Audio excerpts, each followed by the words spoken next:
everyone, it is game time. If you are interested in gaining a point of inspiration and giving everyone else a point of inspiration on your team for this harrowing adventure, I would love a recap rolly in the chat to see who will give us a recap of our previous session. That's right, I'm offering a team inspiration for this. All right, I don't want to do it 2 times in a row, so I'm going to go ahead and recuse myself. Oh, that's a strong roll. Going once, going twice, and sold to Gaiman the Glaive. Yeah. And you see Gaiman take out a pair of spectacles and he puts them on his face and then gets out his notebook, throws it over his shoulder because he can't fucking read. So yeah, we wrapped up what we were gonna do with the old bird, and then we were like, well, we gotta go down or we gotta go up. So we have a bit of a chit chat about are we going down or are we going up. So we confirmed that we're going down, and so we go to what we thought was the down elevator, but like both elevators work. But we went to the one elevator where it's going down, but it's not going into the throne room or something. I don't fucking know. Anyway, so we go into the room, and I got a bad feeling about this. And these fucking clanky armor bits start attacking us. And I've seen that play before, because when we get them beat down, they blow up. So when they get close to blowing up, I'll kick the shit out of them and kick them away. So that seemed to work. And then we go down the elevator, and then some dumb motherfuckers down there, posturing for a fight. So I grab him, throw him into the gears. Yeah, made sure look at him. His behavior was really grinding my gears. And then we go into this room where we're hearing this chatting, these demonic words, and Alicia's getting all twitchy and whatnot. And then there's this evil fucker with a big evil fucking hat. And Alicia turns to me and says, Gaiman, fuck up his shit. So that's what we're about to do. Oh yeah, plus I smashed her in the face with the Sphere of Chaplain, so that's a thing. Excellent. You have earned the team inspiration, so everyone gains 1 inspiration point. Also, I want to take the opportunity to say hello to everyone, because I feel like I typically do that, but I didn't say hello. Hi to everybody. So, hi everybody. Thank you for coming. I take it as a intense and personal compliment that you're willing to spend your Friday evening with me playing D&D when there are so many other things that you could be doing. So thank you guys, and thank you for understanding my situation. So once again, thank you everybody. Oh no, he's gonna try and kill us all. Does it feel like one of those, like it's a compliment sandwich? I know. Yeah, I know you're a nice guy. Like a bit of a fucky situation.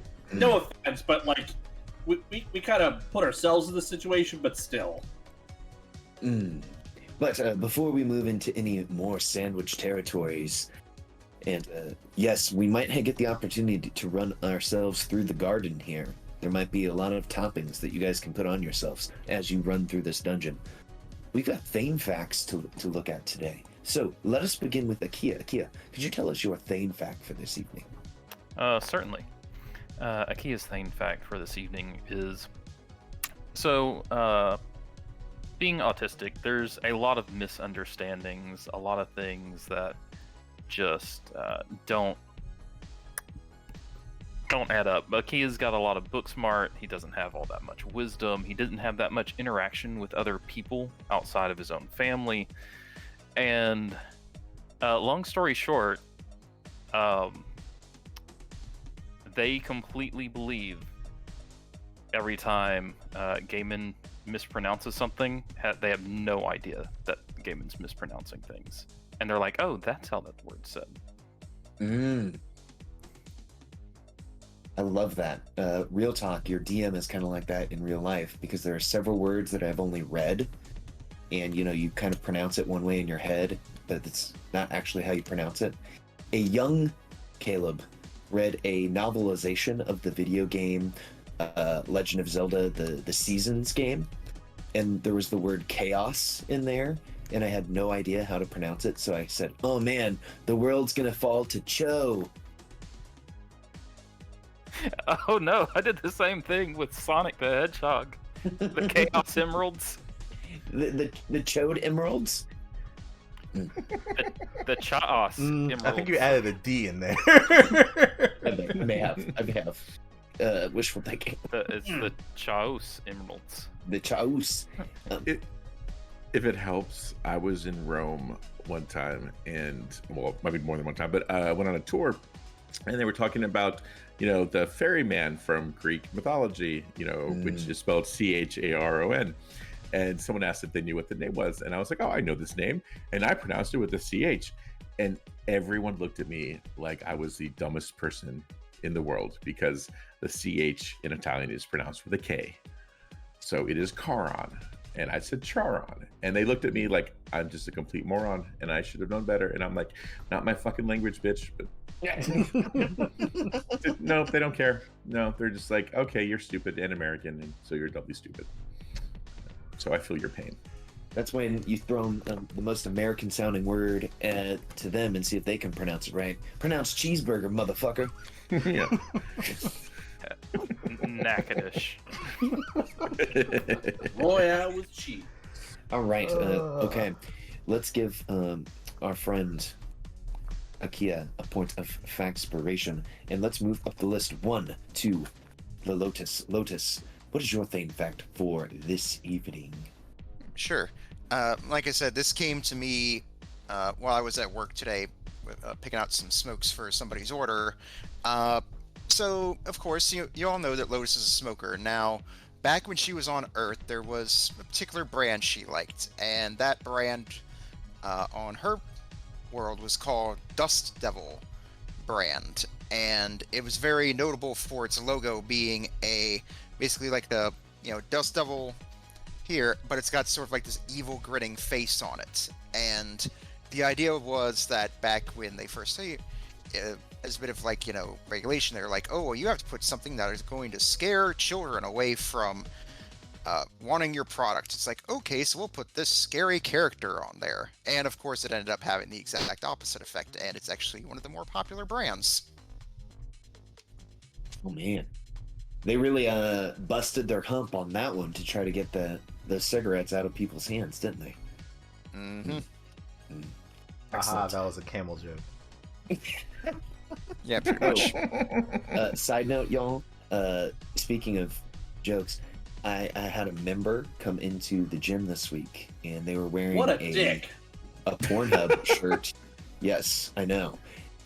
They were wearing a Pornhub shirt, except in the orange portion it said heavy, and in the black portion it said lift. And being me and not being able to just be like, okay, I was like, hey everyone, look at this person's shirt. How cool is it that they're wearing a Pornhub shirt to the gym, everybody? Let's all look. Oh no. Wow. I know. I have a problem, everyone. And I think it's that I'm an asshole. Let us continue to Alicia. Alicia, what is your... I mean, you have an asshole. That doesn't necessarily make you an asshole. That's true. I just couldn't help myself. I was like, I have to point it out. That's what he wanted. He wore this Pornhub shirt. He wanted everyone to know he loves Pornhub. Sorry. Alicia, what is your thing for this week? So when Alicia was working back in Baldur's Gate, as a priestess of Lathander, since they're one of the more lower ranking members, their garments weren't very flashy, weren't very as colorful, but always wished that they would be able to eventually rise in ranks and kind of wear some of the more flashier gowns and robes that they've seen some of the higher members wear. Unfortunately, those hopes have been dashed a little bit as they are now in the back ass cold of Faerun. Excellent. And we have now given Alicia at least one piece of new fashion to adorn their vestments in her crazy magical silk scarf. So I wonder if she's now eyeing a certain hat to add to her attire. If it doesn't classify as being an evil item, they may look at it and be like, this could be a fashion statement. And I feel like our cleric does need a mitre, aka a pope hat, which I kept accidentally calling a pimp hat last session, but it is a pope hat. I mean, you're not wrong. I mean, it's a fine line. We've all seen the Borgias. We know what happens. I hope we've seen the Borgias, otherwise I'm going to sound like a dick. All right, I have not, but I'm aware of it, and all I gotta say is poping ain't easy. It's hot out here for the Pope. Let us continue to Avalast's. Okay. I mean, it is the Mediterranean after all. So Avalis doesn't have a lot of naked time with the group for obvious reasons. So I think only Mishan and Alicia would be aware of this. But Avalis does have a series of intricate icy blue, like frost-like tattoos etched onto his skin that seem to have some sort of like ritualistic purpose. It's mostly over his back. It kind of creeps over his shoulders in like these intricate lines and stuff. Kind of like, if I can only equate it to like the image out of Tron, you know, like that kind of like, you know, sharp lines with angles and stuff like that. Like, but what you guys may not know is that was etched onto his skin through a ritual when he became a man in the Yetis tribe that he was raised in, from the shaman there with a claw that is not a Yeti claw, but more later. More later. I love it. Let us continue. Okay, you already have a factspiration point. But last but certainly not least is Gaiman and the Glaive. Gaiman, what is your thing fact for this week? Oh, wow, I feel bad bringing this thing back to the table because everyone else has really good thing facts this time. So Gaiman does not like mushrooms. Hates them. The reason for this is that there was one winter where that was really all they could get, like, consistently. And he just, like, you can only do so much mushroom soup before it's just like, no more, never again. And so from his youth, he hates mushroom soup and mushrooms in general. Man, so how did Gaiman feel sipping on that thick mushroom brew served to him by the Grand Alpha? Well, he felt very let down because it was not even like fun bad alcohol; it was just bad alcohol. And then you have this wellspring of emotion getting pulled out, and it just, not a good time. I could see that. Well, speaking of shrooms, we need to give you factspiration.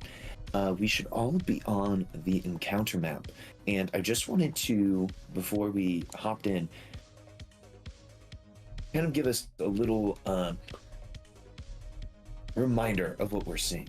So, inside this room, you hear the sounds of mechanical whirring coming from outside the room, and the sounds of slight mechanical whirring coming from the room from the south. That's because there's a Duragar body shoved into the gears of this elevator.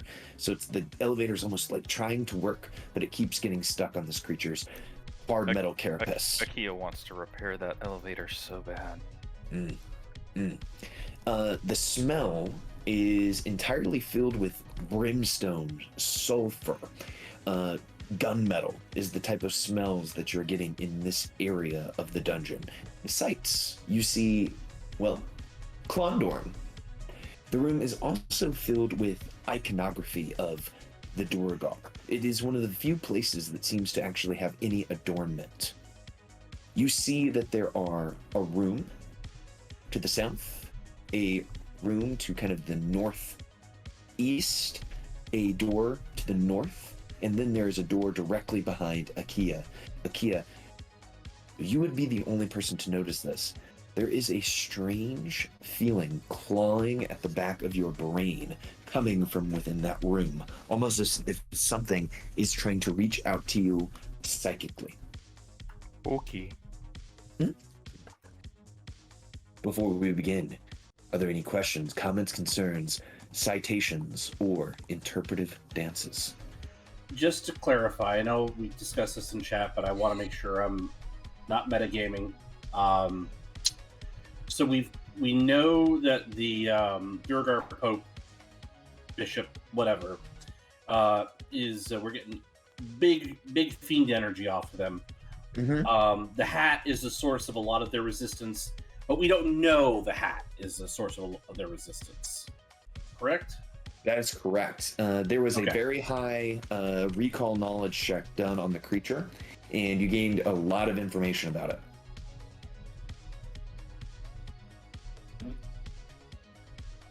All right, I'm ready. Okay. Then I have it listed here. It is Gaiman's turn to essentially begin round number 1. So Gaiman, it looks like you are up. Is that what we're at? Where we're at, everybody? I think Because I have so. you think I s- highlighted. I think I started the round. You started the round. If I Okay. remember correctly. Yes, I believe that's right. You did, and then you said you were going to pass the game and before we left off. Yep. And I cannot for the life of me remember, do I have my longsword in my hand or my whip? I want to say you had your whip because I think you used All right, your we'll go with whip that. to put that Duergar hammerer into the gears. It was quite violent. Yeah, it was. Well, excellent. Then we are back in the world of the Forgotten Realms. We are in the lands of Icewind Dale. You are in the fortress Sunblight, and you are in the room with Klondorn, who has been affected by the metals crafted by, well, Akia to be thrown. All right. I guess I'll whip him recklessly. Anytime now. There we go. So 26 for 18. A 26 for 18 hits the creature.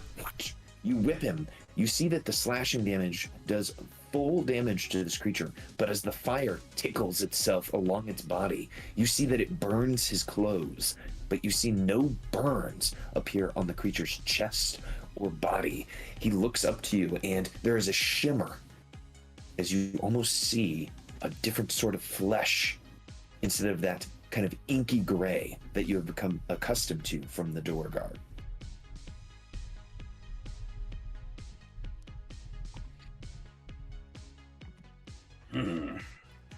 All right.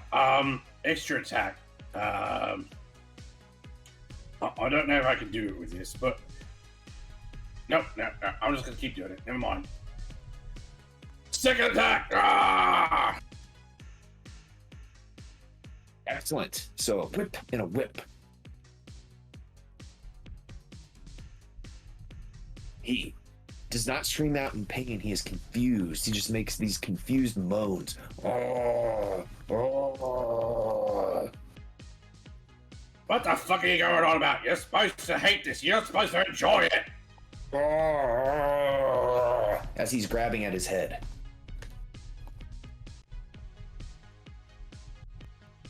All right. I'm gonna assume he's gonna steal. He will. And let me mark. Gaiman has an acted. And the creature will steal. So at the start of his turn, he did not do this last time, so he's going to do this just to start the round. He's going to use a Paragon Defense. He's going to take an enormous amount of damage as he drives his own claws into his body. You see black, inky blood drip onto the ground. It begins to sizzle like the acid of a xenomorph. And as he does so, you see that his eyes stop combobulating from side to side. His mouth stops percolating liquid. He begins to breathe. Oh, right. How many does this do to make a wisdom save, please? Oh, yes, because he is within the realm of your... Spirit Guardians. This creature does have the powers of magic resistance, so let me make a wisdom saving throw with advantage. He rolls an 18. Alright, well, he takes half damage of that. Excellent, so he Unless will there's take... anything special with radiant damage. He does not seem to take anything extra from Radiant, but as he reaches towards his head, he begins to sniff the air. And then he looks towards your group, and he says in an unworldly voice, "The progeny of the prisoner. They're here."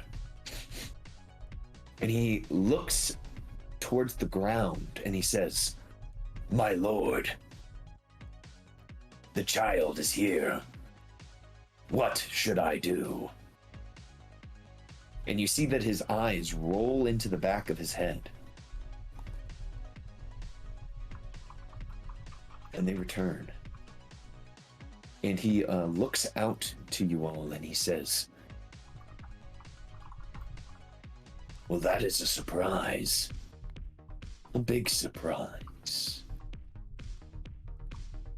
I offered this once, and I'll offer it again. Perhaps we were all too hasty in our actions. Might we come to a ceasefire? It seems that there's one among you my master is interested in to speak." Lotus will cross her arms over her chest and just sort of like patiently tap one of her talons against the floor. Like, really? And who might your master be interested in? He points at you, Lotus. "Who you? The child of the prisoner." Wait, prisoner? You mean? And then all of a sudden, his realization is here. You mean my? Are you talking about my father? I will give you all of the information you need, all that you ask.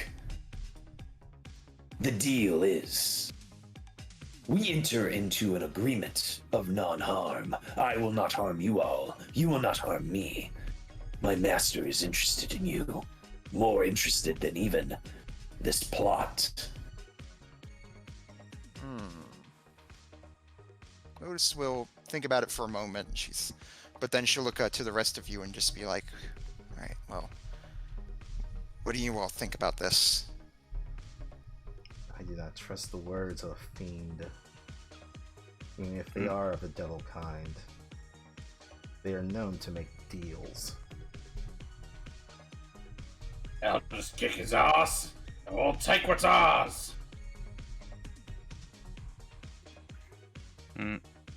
Akia would have said something about them threatening the land of Auril, and would still be attacking during all of this, I think.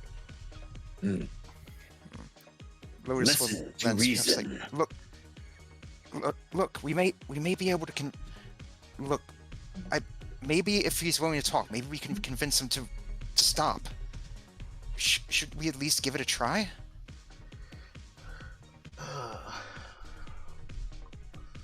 Against their better judgment, Alicia would like to make an insight check onto this priest dude.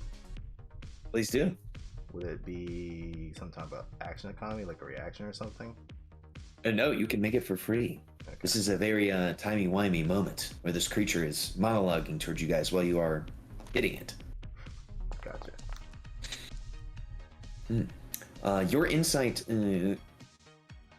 tells you this creature is honestly trying to make a deal of non-harm. However, you sense there is a hidden malevolence in the undertones of his speech, which is to be expected because he is a devil, but you believe he is going to keep that part of the deal true. Okay.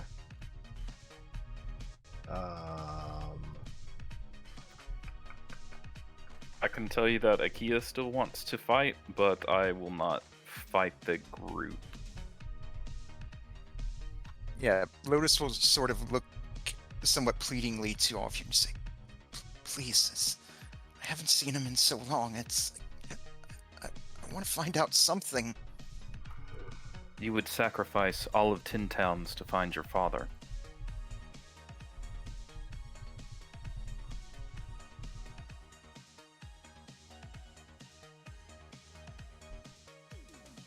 It turns out that they're lying to us, then I will gladly help you burn them all to the ground.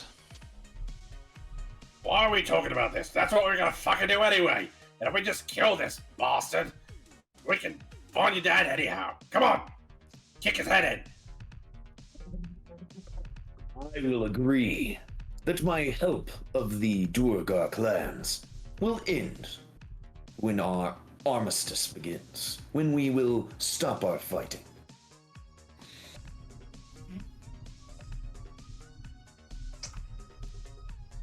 Any thoughts from Avalos? He looks very confused, but I think honestly the most compelling argument would have come from Akia, so he's kind of siding with him.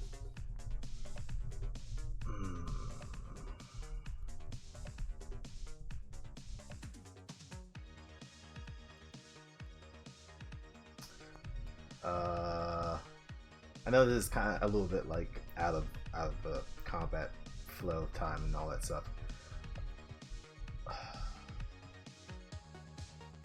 You disclosed everything about what you are doing here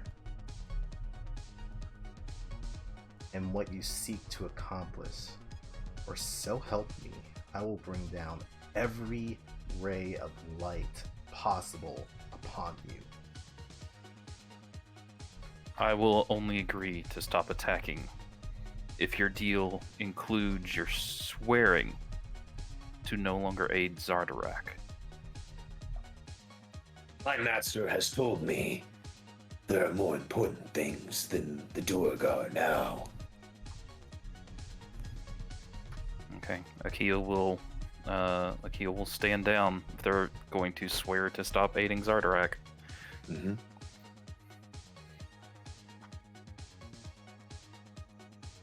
Alicia will take one step backwards and move them out of the aura and Hey. just watch them like a hawk. Excellent.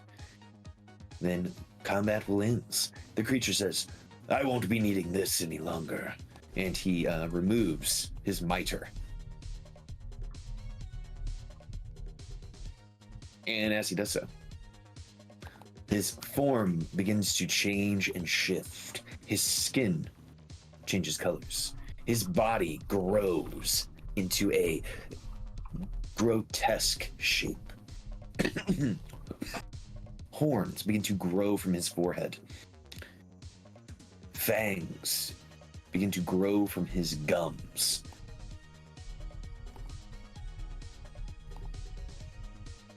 And the creature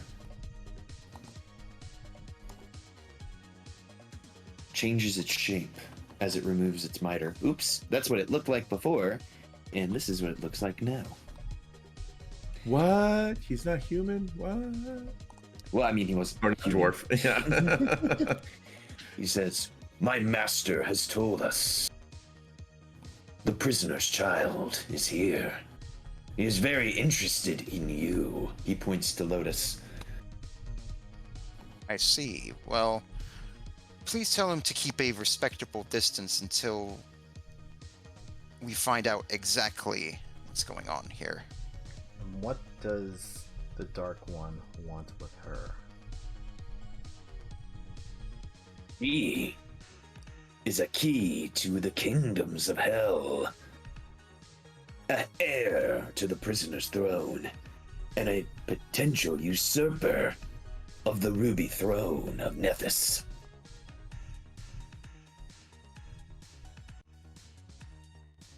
Lotus will look to you, Alicia, and say, like, look, I know what you're probably thinking, but I have no idea what the fuck he's going on about.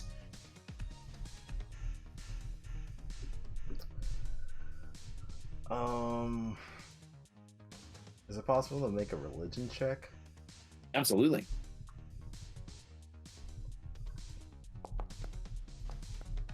Oh, jeez.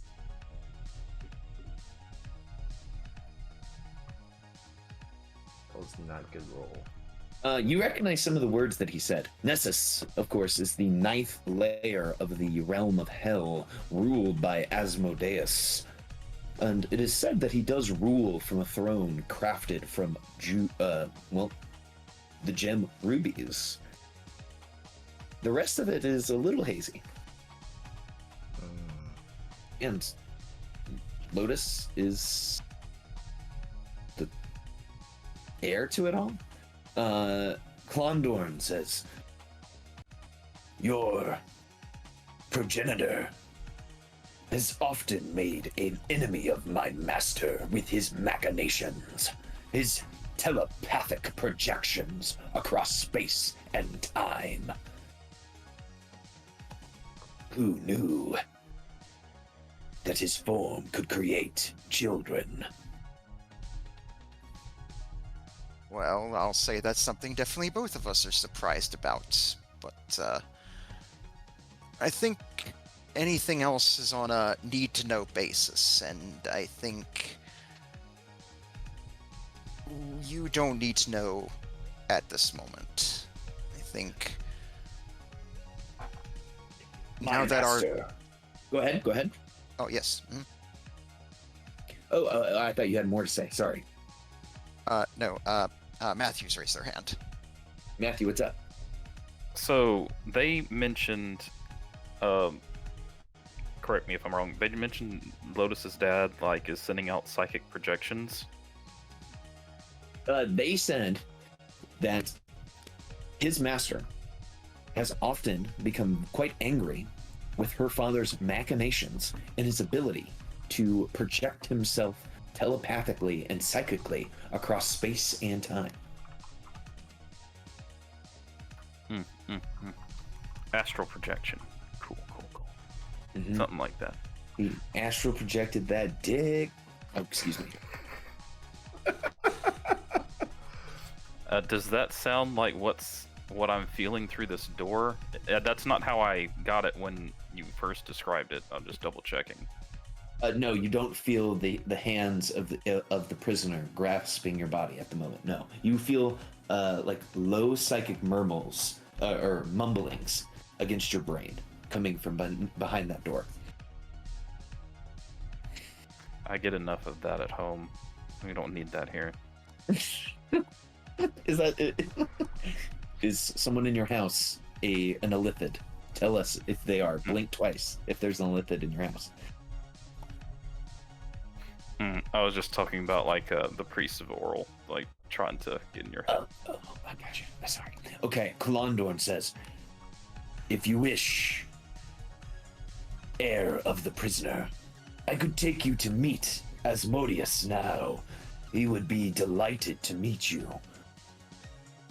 Royalty you would become in the Ruby Court. Let's not get ahead of ourselves. I have Wow, what a conclusion to Lotus's arc. She Story went arc. down to hell and became a princess. I think there's a show called Aspen Hotel that's about that. Yeah, Lotus would be like, yes, let's not get ahead of ourselves. I have a lot of questions that need to be answered, so let's just take this one step at a time. Well, I will take your answer and this revelation back to hell. There's much to do, and much to question the prisoner about. Reaching across space and time to make his freedom come to pass. What a move. He bows and says, "It was nice to meet you all. Maybe we will meet again in the blood war of Avernus, or perhaps at a meal with Lord Asmodeus himself." And the creature begins to speak in infernal tones, a spell of teleportation. Does anyone counterspell? Game and grab You his know hat. what? You know what? You know what? Fuck it. I'm going to go ahead and attempt to counterspell. Oh, really? Okay. Okay, this is a plane shift. Let me just check on the spell level for that. Alright. Okay, plane shift is a 7th level spell, so you will need to make a caster check here. All right. DC Tell you is what. In that 17. case, you know what? I'm just going. You know what? I'm not going to bother then. Like, you know, it's I've You have I've only got inspiration. third level. I've only got third level, and I think like, you know, right now I'd say in character Lotus is still like kind of like reeling from everything that's just been said. But if one of y'all want to, go ahead.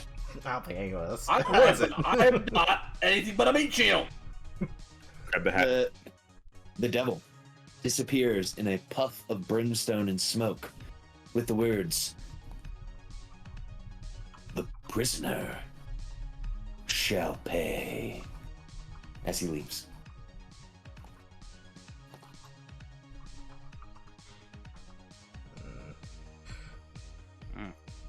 I think they're gonna go torture your dad. If anyone else looks curious, at least we'll translate what they said. I think all of this stuff that just transpired, Lewis is still mentally reeling. She'll lean back against the wall, pull out a cigarette, light it, and then just take a long drag. Akia's going to talk towards the door Mm-hmm. and say, "Yes, I hear you. What are you saying?" Help! Help me! Help! I'm in here weak. Help! I'm assuming it was been a minute. The devil has left their hat behind, and you are quickly encroaching upon a minute. All right. I mean, the rage is gonna end. There was so much talking. I feel like it's just gone at this point.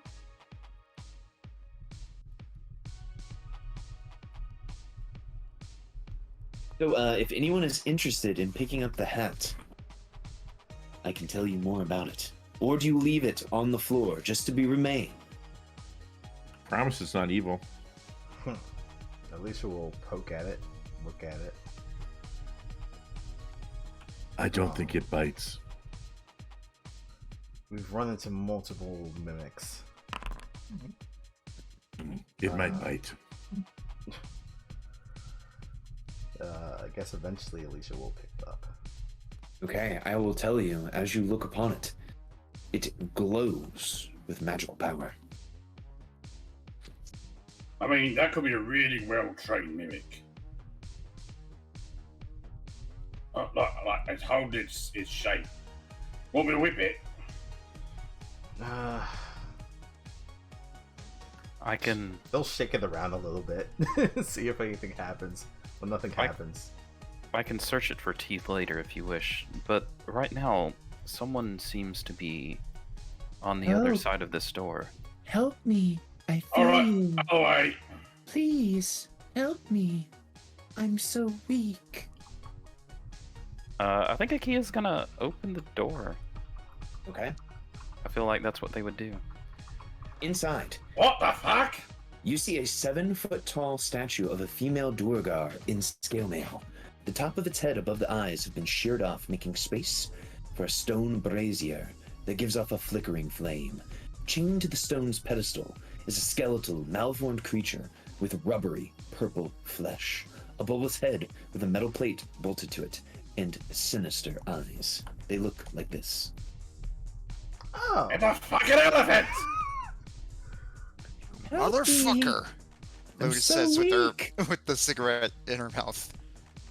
Please, help me. Oh, I'll help you. I'll help you. Sorry, I'm sorry. It's like, oh, I'll help send you to the next plane. Thank you very much. Please don't. I'm They gonna. captured me. They've ripped off my tentacles. And you see that the tentacles have been ripped off this creature's face. They hurt my brain. And it points up to the metal plate that's been bolted to its head. How large is this creature? It's roughly 5 feet tall, and it's quite emaciated and skeletal. So if you had to guess, because some people are really good at this innately, it probably only weighs roughly 65 pounds. I'm gonna attempt to carefully enter the room, like investigation check careful. Sure. I'd like to use a scouter. Please. Lotus will warn you. It's like, do not believe them. Anything they say is nothing but lies to lure you in. Oh, I don't have anything to target. You should be able to target this little boy. I don't see a little boy. Oh, I there see you him go. now. Does anybody have any peanuts? Oh, please. I'm don't in a cell. Give me peanuts. Oh, and your investigation check just shows you there is a beautiful statue of the Duergar woman. There is the flaming brazier that has taken part of the creature's head. The creature is chained to the statue and looks terribly weak. And, of course, it has no tentacles. What monster type is this thing? Aberration. Okay. Ooh, cool. Nice roll. My name is Valor. It's a pleasure to meet you. Oh, is it now? And then Lotus will walk into the room. Careful, Lotus. We are still in enemy territory. Then hearing that, she'll just take a step back here. So Alicia will take a step back because I don't think this creature was designated as a friendly, so spirit guardians would probably start chewing them off. Mm-hmm. I'll turn back to the group and say, this room opens up into a large area.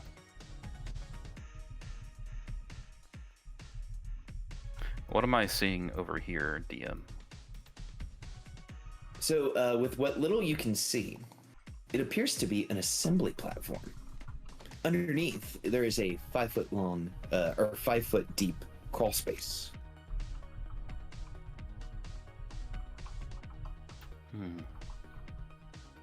If I carefully peek around these corners, does it sort of look like a like the dragon's hangar? Yeah, this appears to be a very long and wide workshop that you can make out from these arrow slits.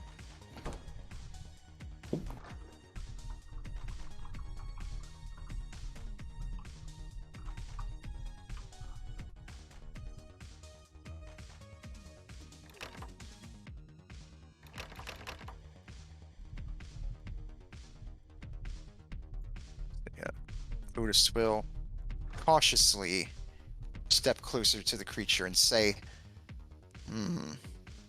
do you recognize me? I'm sorry, I've never seen you before. I'm from the Underdark, here on this planet. Your brainwaves are quite unique. You must be from elsewhere.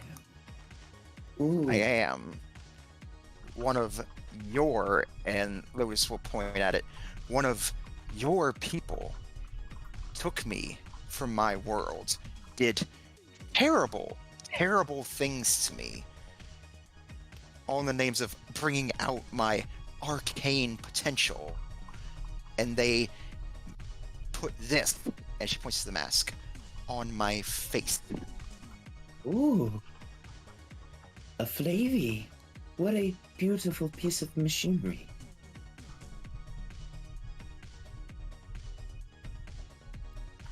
Lotus, do you believe that this is one of the creatures that abducted you? She takes another long drag from her cigarette and takes a moment to think. Her mind flashing back to the ship and then hearing what it says, like, no, apparently this one wasn't. This one came from the Underdark, but she'll finish the cigarette and toss it onto the floor. Gaiman's family and Avalas's families were killed by the Duergar. Yet they are still willing to work with some Duergar to defeat other Duergar. Is it not possible that not all of the Illithids could be similar?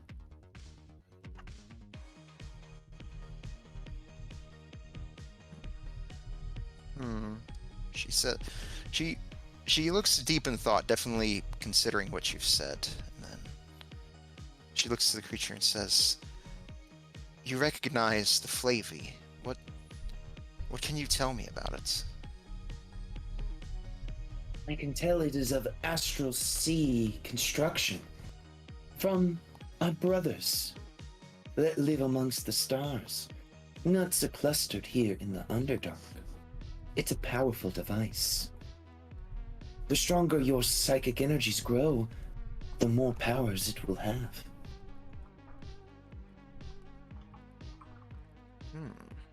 If you unlock me, I would tell you more. And she holds her shackled hands up to you. Or it. I shouldn't say she. It isn't it.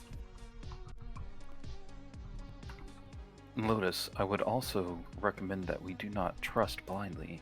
We are in enemy territory, and we only have so many resources.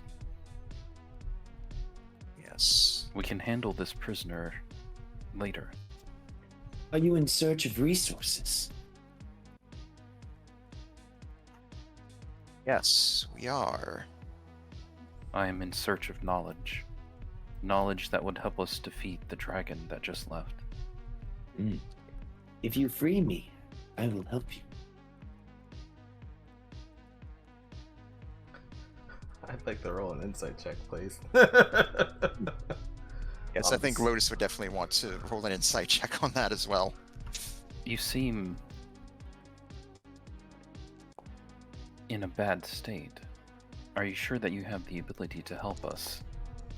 My body has been worn down. My brain. They removed the organ that gives me my psionic abilities. But they haven't taken everything from me. Not yet. From your insight check, you believe that this creature is telling the truth. They will help you if you free them from their bonds. It's such a fucking weird day to Alicia. First they just let a fiend go and then smite the fuck out of it, and then now this thing is here. Yeah. Lotus will talk to the creature, and it's like, you'll forgive my apprehension, considering the experiences I've had with your people before. Of course. Our people are an anomaly to those not a part of the collective, not a part of our culture. It is inevitable that we come to disagreements with those not of our culture. Yes. Disagreements. Lotus, I don't fully trust this creature, but it doesn't seem to be lying at the moment. Alright. Let's say, keep your abilities at the ready, Alicia. Very well. I promise you all, I am quite weak and defenseless. They have removed my ability to, well, attack psychically, or attack at all. My tentacles have been removed. I would not be welcome back into any Mind Flayer colony now. Look. What are I'm your simply intentions? If we reluctant free to- you, Go ahead. if we free you, what are your intentions?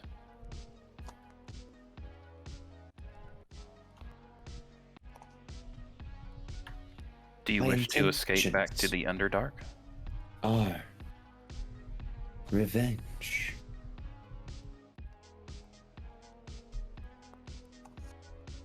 Revenge against those who captured me and made me a cripple. Those who stole my life from me. Even though I have no ability to extract a brain, I wish to feast upon the brains of those who captured me. Hearing this and Lotus seeing a lot of her own desires in what they said, she kneels down, takes hold of the shackles.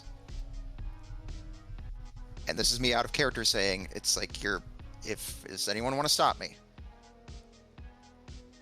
I can pick those. What are you about to do? It's like, alright, Lotus will turn to Yuki. It's like, yeah, they're just like me.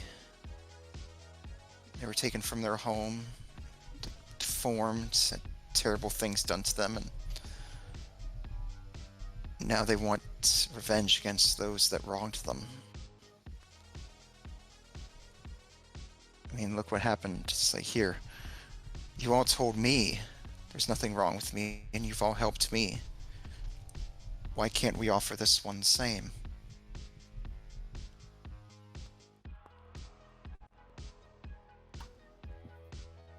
Akia will nod and bring out their thieves' tools.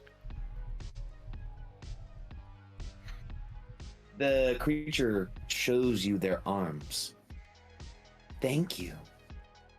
I will help you as much as I can. Try to stay quiet. This whole time they've been speaking to you guys telepathically. Okay. May I roll a thieves' tools check, please? Sure.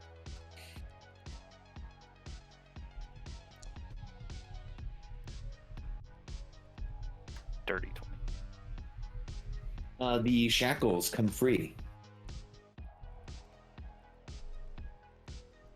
The creature stands to their full height of 5 feet tall, and their legs are shaking, and they say, I am sorry I am so weak. Perhaps one of you would be strong enough to carry me. My muscles have atrophied to the point where I don't know if I can move at all. I do not know if this might help, but you seem like you might be hungry here, and I will go ahead and let me find it here. Reach in, and still got 2 left, so I'll go ahead and give them one of my Nimsy's cookies. You have brains in your pack? I was about to be like, where did the fuck did you get a brain? Okay, they take the cookie, sniff it, and say, this is not something I would ordinarily eat, but I sense strong psionic energies from it. And they begin to nom it down. And you see like a Popeye-like reaction in their body. And they stand a little bit taller and they say, this shall sustain my body. How can I help you for helping me? DM, you said these were arrow slits? They are arrow slits. Okay. So no squeezing here. Yeah, you would need to be like spider or potentially rodent size to squeeze through. All right. Just looking around the room, does there look anything else of note? There was the statue, shackles, but just otherwise just a jail cell.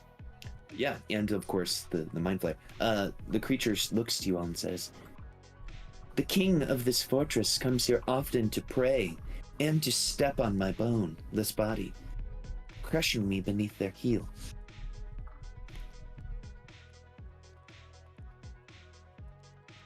I can sense that he draws psionic energy from the statue. Yeah, is that so? Lotus will lean out the door. Hey, Gaiman, you want to smash something? Gaiman would love to smash something. Gaiman did open the door to the south. Mm-hmm. For what that's worth. What is he looking at in there? Excellent. So, as this is almost happening same timing, as Gaiman looks into this room, there appear to be endless amounts of stacks of granite tablets. You also see that there are several clothing hooks, and on the clothing hooks are black robes.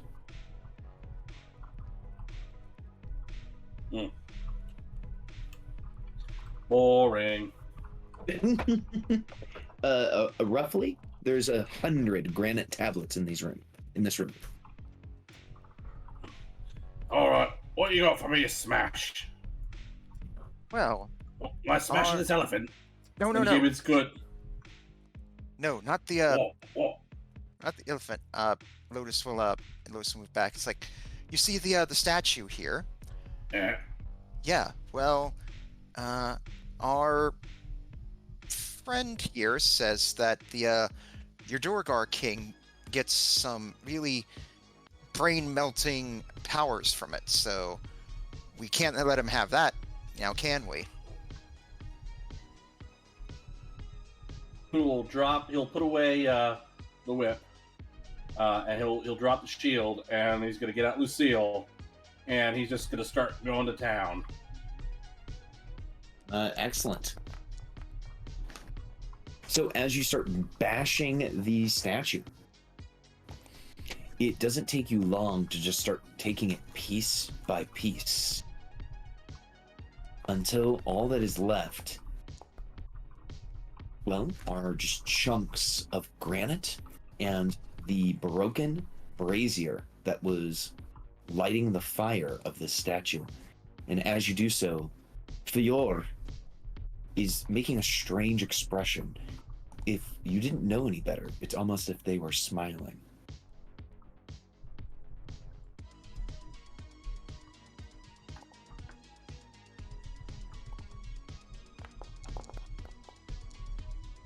And with your final stroke of your axe, the statue is in crumbles.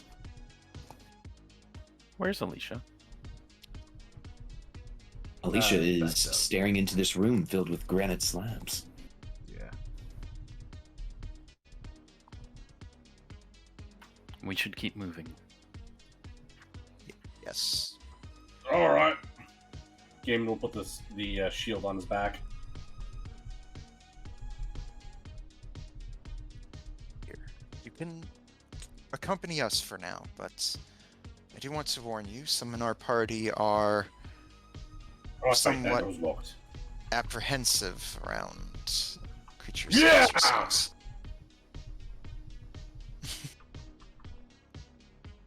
Falor follows through and points to here. Oh shit. So Gaiman, as you walk out into this room, you see this motherfucker right here. As you kind of like walk in, let me give you a big kind of sweeping kind of sign of where you're at.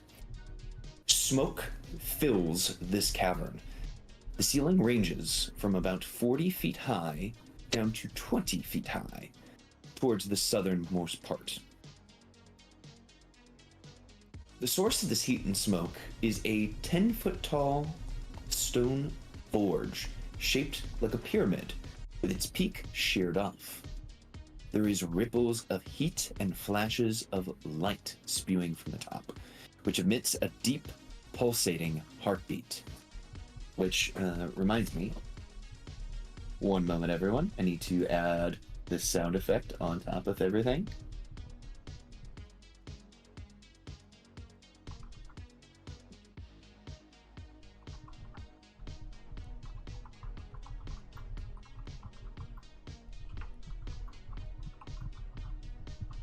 Can everyone hear the heartbeat? Yeah. Yep. A little bit.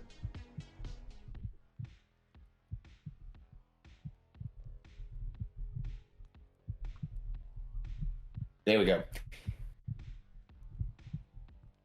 A 5-foot deep trowel extends east from the forge, with rows of black anvil on each side of the depression.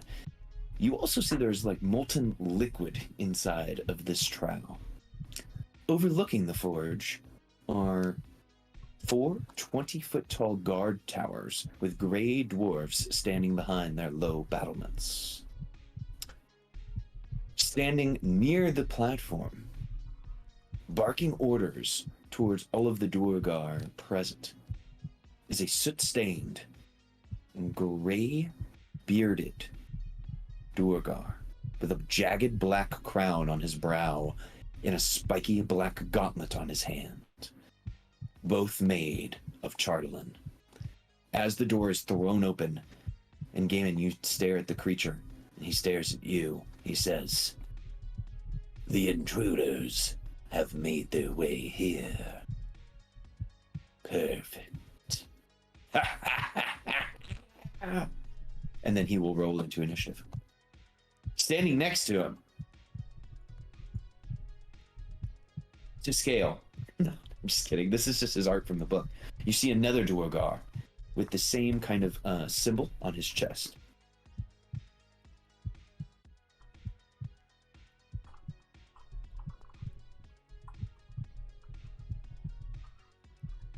So yeah, everyone, we will roll into initiative here as Gaiman throws the door open into the full sight of everyone here.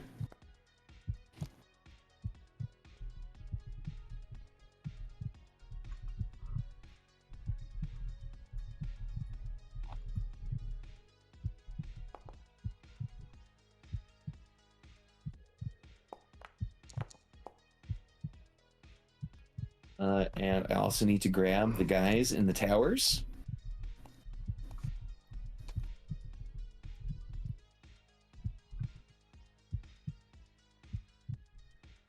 With everything that's been going on, how much more time do I have on Spirit Guardians?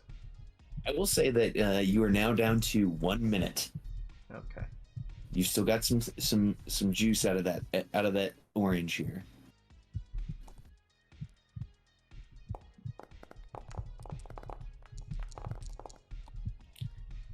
Now we're gonna have a fight.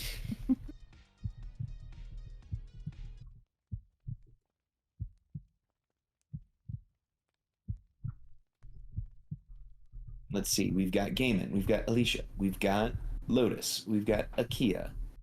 And we've got Avalas. Dude, I think we've got everybody in. Oh, I could roll your guys' Mind Flayer, who's now effectively a CR minus 10 because he has no tentacles. Sure, why not? The more the merrier. So, we can begin combat here.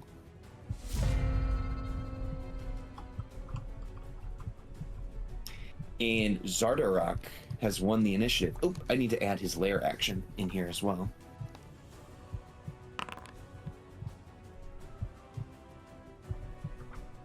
I don't know if you guys want to pop that up on your screen, but just in case. Gotta remember he's got his lair action. Okay, Zardarok yells out, "The intruders are here. Make sure you do not hit any of our Duergar soldiers, everyone. The important part, keeping the heart of the forge protected. Protect it at all costs."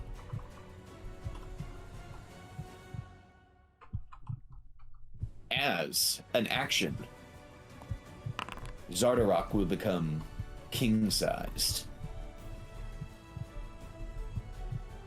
You see him grow to a huge proportion. He will then move. He says, "Face me if you dare, cowards. Come into my battlefield."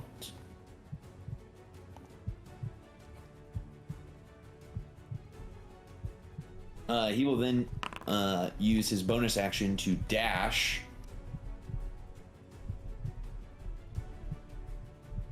up to here.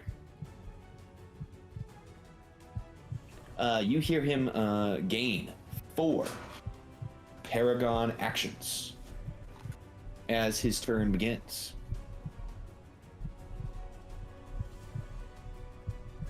Then he will go ahead and he's gonna pass things off because he a bad bitch. So he's gonna see what Avalos is gonna do here. Avalos, you're up. Okay. Has Avalos is kind of checked out. Has he heard any real combat yet? I mean, nothing's really happened, right? So I don't know if Avalos would do anything, honestly, in character. Because I don't know if you guys noticed, he never entered the room, never saw the mind flayer dude, didn't do any of that. He just stayed out here the whole time. So in character, I don't think he would do anything until sounds of battle happened, and he's like, "Oh, okay, I'm needed." So he doesn't know to do anything. Probably not shouting. Yeah, I guess he would have heard that. So he'll go check it out then.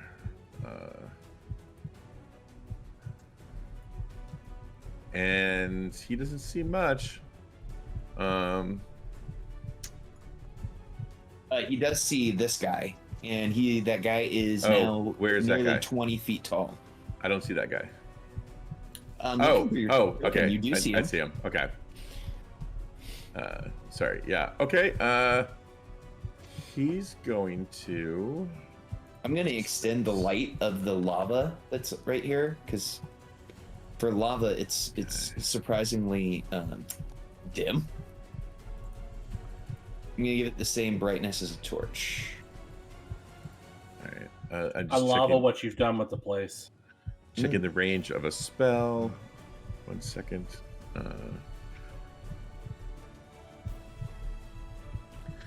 Okay. What is the big dude? What is he holding? He is in his hand. Well, he has a Chartolin gauntlet, and that appears. He also has like a cane. Okay. And he's wearing armor, I assume. Yeah, yes. Okay. Asking for a friend. That's all metal, right? It is made out of Chartolin, which is a metal. Okay. Do it. Yeah. Then I am going to. Oh, he takes damage. I could. Yeah, I'm gonna at 3rd level cast heat metal.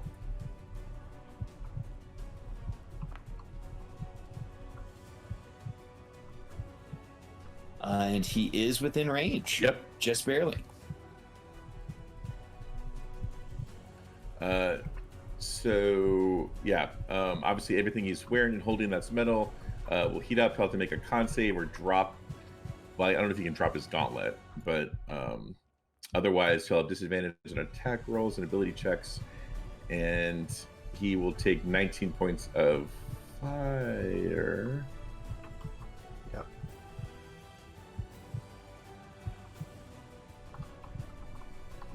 Yep. So he's going to take 19 points of fire damage from the heat metal. Yeah, and I guess he can't drop anything, so I guess that's just it.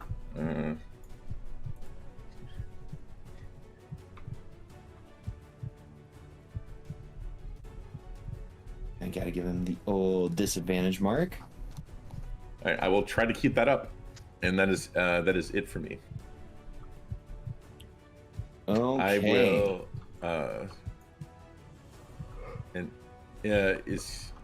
He already acted, right? So you can't steal. I'll pass to Akia. Yay. Okay, Akia, he's going to go ahead and use a Paragon action. Okay. He is going to initiate. He says, magic. Ah! And he will raise a psychic shield.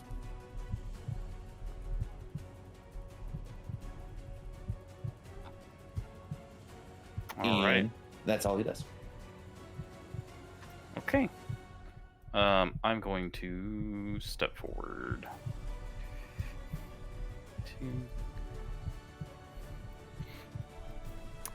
Okay. Is this the forge you were talking about? That is the forge I was talking about. And is this the battlements you were talking about with the archers? Mm-hmm. Okay. All right. I'm gonna try and get us some cover. So as my action, let's see. Kuma's going to run for. Okay, this is going to be difficult terrain, so sorry, this is going to take a second. It's 10, 15, 20, 25, 30. Kuma's going to dash forward to. Is this also a battlement up here?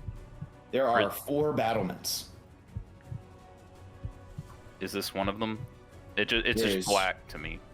There is 1, Okay. 2, Mhm. 3, and 4. Okay. Then Kuma is going to dash up here. And then Akia's action is going to be to cast Sleet Storm centered on Kuma. Using their Kuma ability. Excellent.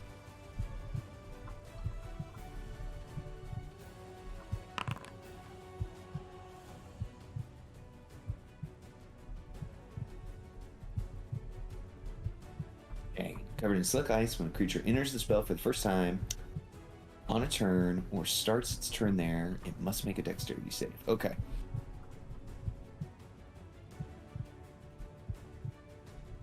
Okay. And I'm just kind of hoping that obscures us from the archers. Yes.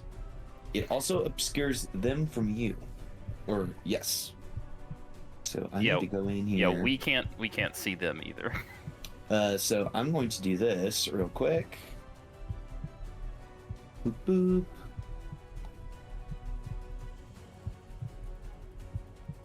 Because this is fun. Boop. And boop.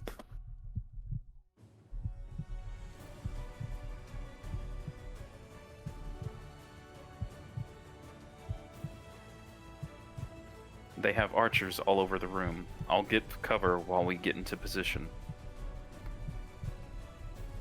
And I'm just gonna finish my turn right there. That's my action, Kuma's action. Oh, bonus action, I'll give myself temp HP. And then pass to... let's pass to...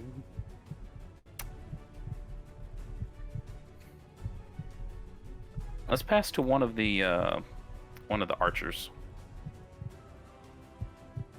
I'm going full immersion here for this sleet storm.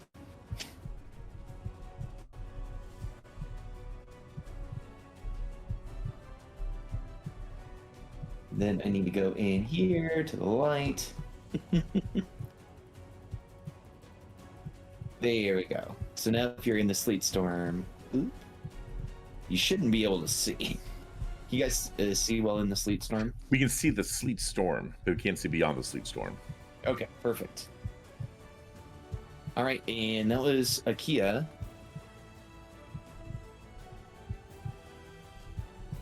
All right, and Akia is going to pass to an archer. Okay, so I'm just going to have you pass to the slow Duragar veteran, who starts yelling out, "They've cast some sort of spell. I can't see in within it. Everyone just prepare shots for when we can see." And they will ready an action to shoot. Because that's all they've really got.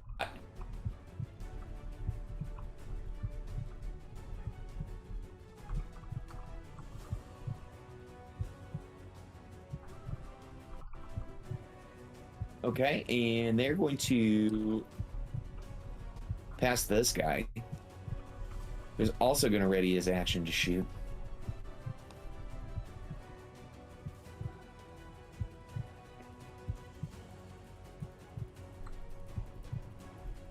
And similarly, this one is going to ready their action to shoot.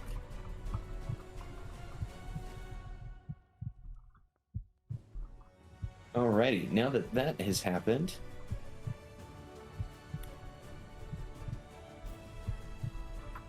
let's pass to Alicia. And Alicia, we're gonna. There we go. Now you have the thing off of you. Okay, Alicia, there is something blocking sight now in front of you. Last I saw, my allies were pretty much in the middle of that stuff, but where was the location of the mind flayer? They were still kind of like around there. Correct. Okay. Because I have to, if they're going to be an ally, I have to be careful of where my spirit guardians is gonna be. I think I could. Alright, I'm just gonna. That's 5, 10, 15. That's a wall. Probably.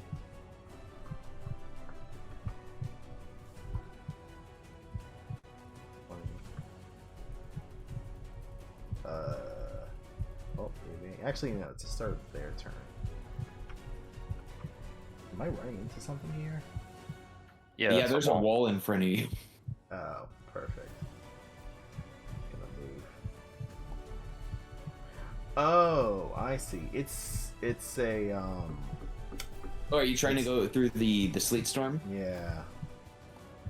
Here, let me grab you. And boop. Yeah, because it's using it as an actual physical wall as opposed to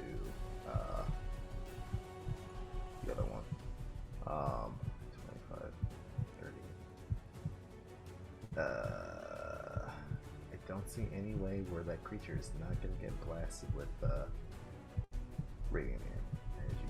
Oh well. Thing comes with me. Move here. But it's also heavily obscured inside of here, right? Yes. So you can't see in, creatures can't see out, and creatures can't see in. Okay. Alicia's just gonna action dash to here. Oh, that's where the king is. We're gonna take a step back. And that will be my turn. So I just kind of reposition a little bit better. Cool. Now you guys should be able to move in and out, but no one can see out or in, because that's crazy. Okay. Alright, I will pass to Lotus.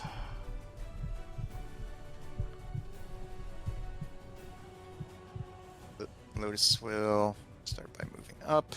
Say like, but the king said that they're guarding the heart of the forge. We have to find it. We have to destroy it.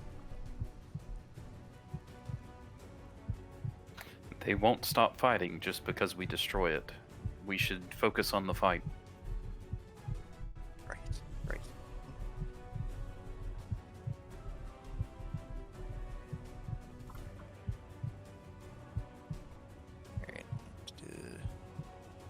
Don't wanna here. I don't want to get ahead of the big guys here. So squishy spellcaster. So move here and. Alright, I know you say you can't see out here, but can we still see what's going on within the storm here? So the area is heavily obscured and exposed flames are doused, so no one can actually see within this thing, and no one can see into it. So the entire radius is just blind spot. Alright. I think in that case, I'll... Oh, I know what I should do here. Boop. And I should give you guys the Matt Murdock status while you're within this thing. Alright, that's fair. Alright, I'll have Lotus hold here. I really like the idea of moving around completely blind, but...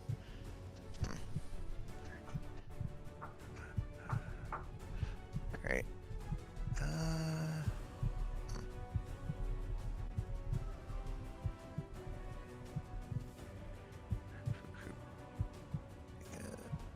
Yeah, tell you what, I don't want to get ahead of the big guy, so I'll just go ahead and hold here, and do. Yeah, that'll be all for me. I don't want to get ahead of anybody. And I think, yeah, now I'll go ahead and pass Gaiman. All right, Lotus has acted. Zardarok is going to spend his second Paragon power to move. And now it's Gaiman's turn. Gaiman, you're blind in this sleet storm of just messy stuff. And oops, we might need to have some saves here from people that are in the sleet storm, because I think the area is actually it's slick. So yes, so Alicia, can I have a dexterity saving throw? Oh, great. Yeah, because you might fall prone. Uh-huh. Not today. I don't know why I had fucking nat 20 on this. Yep, so you're good. And then... Not today, Asmodeus. Not today, Asmodeus. And then Not Lotus needs today, to make a save. Satan. Alright, dex save.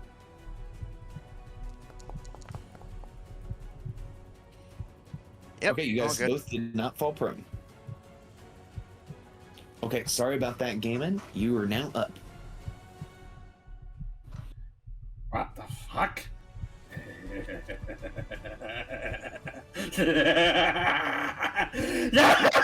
I'm coming for you, motherfucker! And he's going to rage, cackling and howling uncontrollably. It's his last rage, and he's gonna go hunting for the king as best as he is able. Don't Sure. step in the lava, Gaiman. And I should remind you guys, the area within this is also difficult terrain. Oh, well then I definitely would not be this far. Alright, I wouldn't have either. So let me move back a little bit. Did you... I probably would have had to dash to get to here. That is my... So I would have been about here. All right. So I don't know if I need to make it go as far as I can, and then we'll roll some dice after. You roll when but- you start your turn. Oh, okay. Well, then I need to make a dex save. Absolutely, because the ground is just, it's so slick.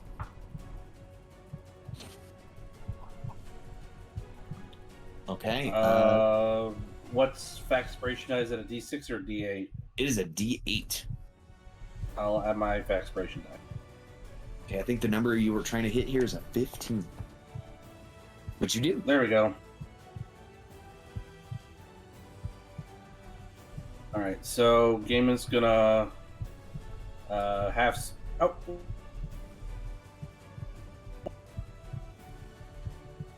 A wall? Oh, Right in front of me? Let me see here. Oh, I see. Because of Gaiman's size, he's now inside of a room. There we go. All right, Yeah, you grew into a room.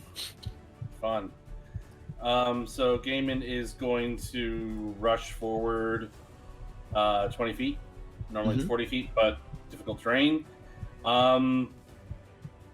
We're gonna You can dash. feel an immense amount of heat coming from straight ahead of you. Okay. Yeah, your character may be blind, but they can still feel the heat of a lava coming from right in front of you. Okay, so I feel like he would, if he feels that, like, he's gonna try and jump it. Sure. Athletics check. Yes, to see if you can stick the landing without landing in the lava. Alright, this is advantage because of rage. No problem.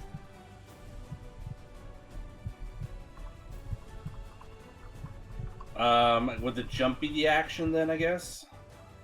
Jumping is just part of your movement, so you still have your because So I guess that would be part of my action dash then. Yep. Always had trouble with jumping. So jumping in 5e, if you have had a 10-foot run up, you can jump your strength score. If you have not had a 10-foot run up, it's half your strength score. So since your strength score is 20, you can do a horizontal jump of 20 feet. All right. So I guess that would be my movement then, Mm-hmm. because action dash would be another 20 feet. Absolutely. You stick the landing, there's a cracking in the floor because of your massive bulk and because it's covered in a thin layer of rime. Okay. Do you need like another dexterity save because of all that jazz? No, it was really cool. You had a really solid athletics check. Absolutely no second check necessary. That's my turn. I will pass to. I think it's just a bunch of bad guys. Mm-hmm. Yeah, I'll just pass the archers. Okay, I'll pass to undesirable Jurgar assassin.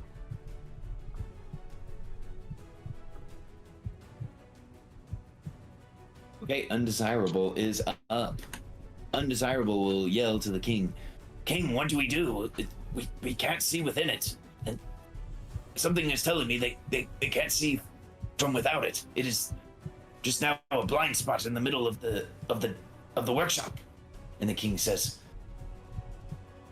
"Get one of the wizards. The wizards will deal with this magic." And he says, "Yes, boss." And the assassin will move. It will then use an uncanny dodge, a cunning action, and will yell up to one of the wizards, "Dispel this magic!" And this guy will run over, and he is going to take the SpongeBob action, aka readying an action, and he is going to pass to the wizard.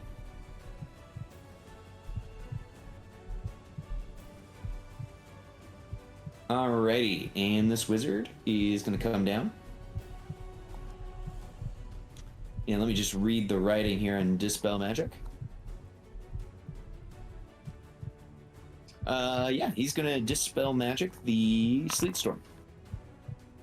Choose one magic effect within range. Any spell of third allure on the target ends. For each spell of 4th level or higher, make an ability check.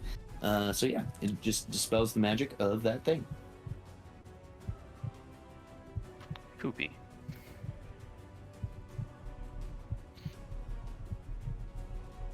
Give me 1 second. I need to delete the wall that I drew for everyone. And everyone, your blindness now ends because you're no longer covered up by the sleet storm. Am I still concentrating on Sleep Storm, or is that gone too? Yeah, you don't need to. It's been dispelled, so your concentration would end. Okay.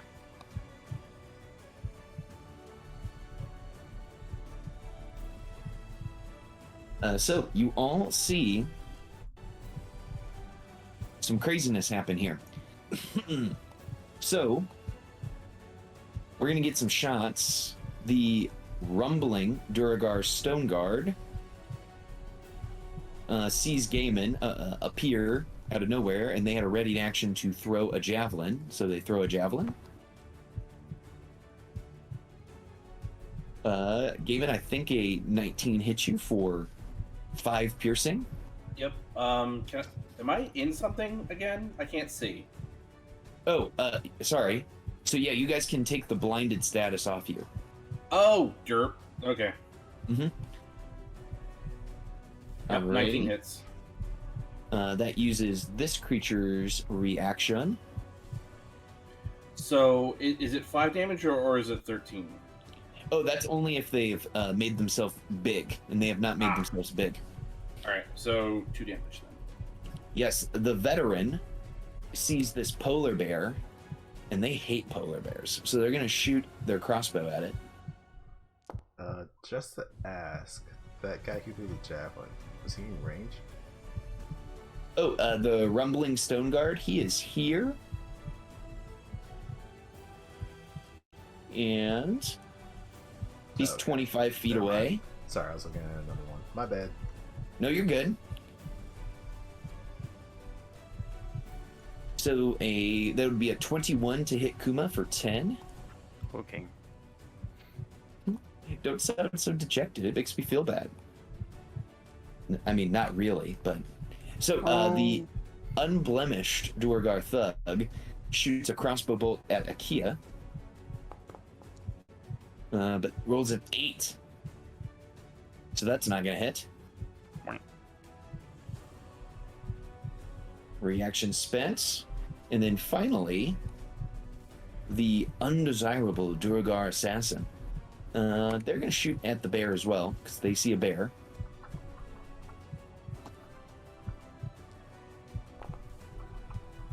Poor Kuma. All right, that's a 25 to hit, and can you give me a Constitution saving throw from the bear?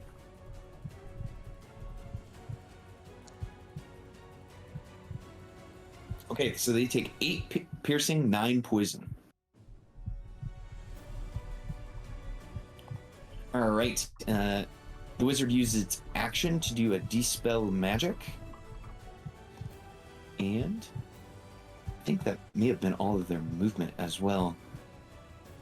So they just move to here, and that is it for them.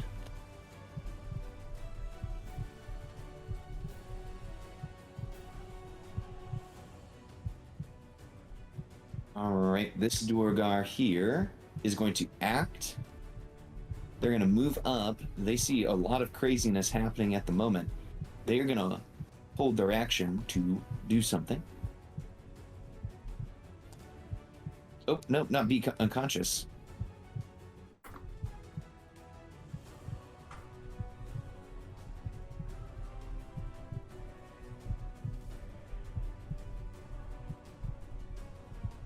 This Duergar is going to act.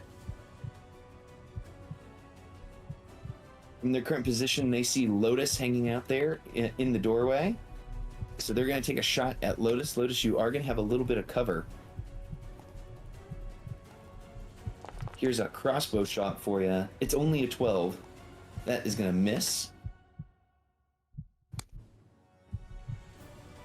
This guy, he's going to get past you. He's not going to stand in the battlements. He's going to run down and try to fight you guys. So he begins running. Uses Dasher to take a dash action.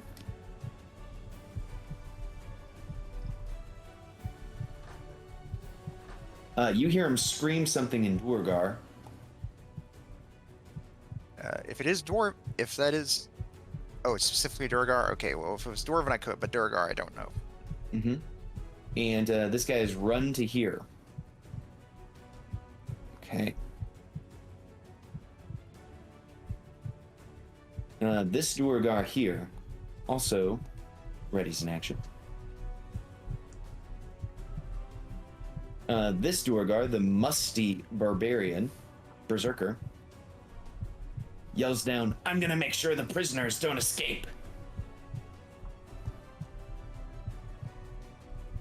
And he will use his action to watch over the prisoners, whoever those might be. Where'd that voice come from? From the battlement up here. Okay. Yeah, something's telling you he's running off to go check on these prisoners. This cat here. I just get the feeling that the prisoners are Power Rangers. I don't know why. Oh my gosh. How many campaigns do you think I would actually put the Power Rangers in? I think the correct answer, yes, all of them. Yes, the correct answer for you is all of them. I was just gonna say the correct answer is yes. If you had a nickel for every time that I've put a Power Ranger or Power Rangers in a campaign, you'd have 3 nickels. It's not a lot of nickels, but it's weird that it's happened 3 times. Okay, this guy has moved and dashed. Okay, let's see here. After his action, Zardarok, he's got a lot of Paragons left, so he's going to use one of them here.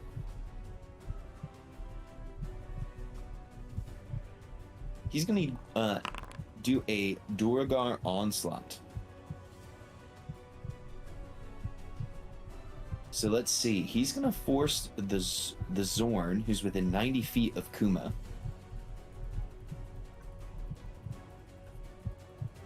to make an attack with his Fire Lance. So you see this guy pick up the lance and chuck it at Kuma. And it does... That would be 11 piercing, 1 fire.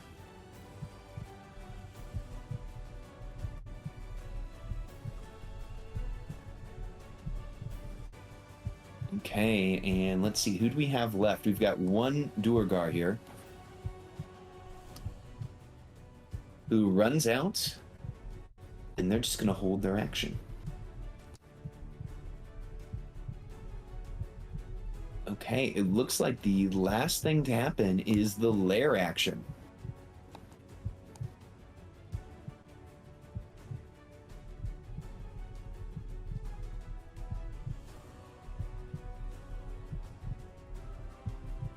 Okay, the lair action for this round.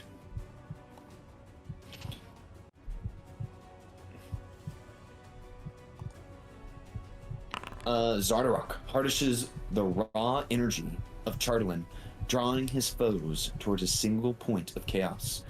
So in that sphere that I just dropped is Akia, Alicia, Avalis, and Lotus. Can you give me a strength save, or you get sucked right into the center of this vortex?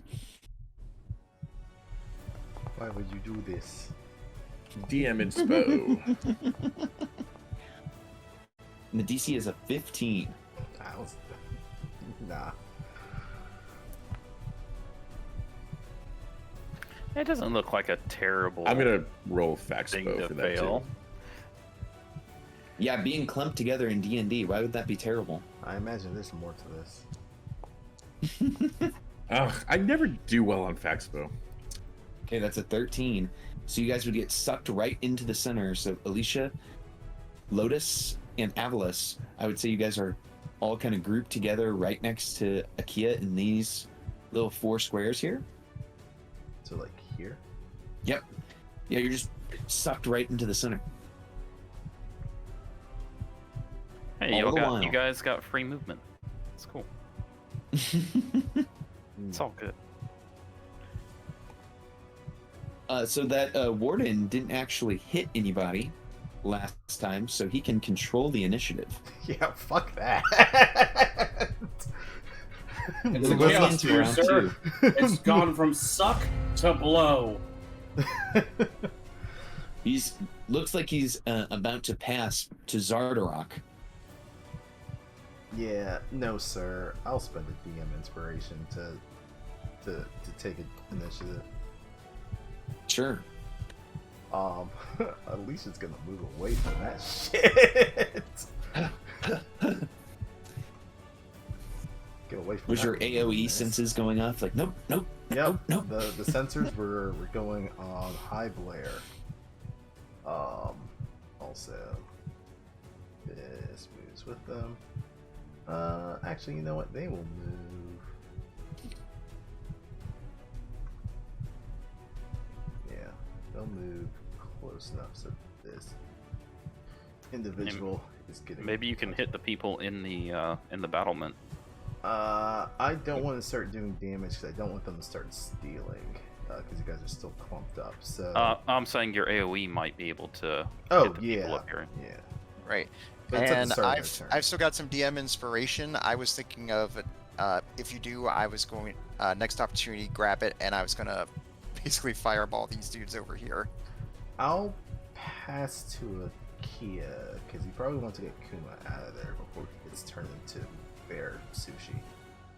Oh crap! I only moved. I didn't do an action.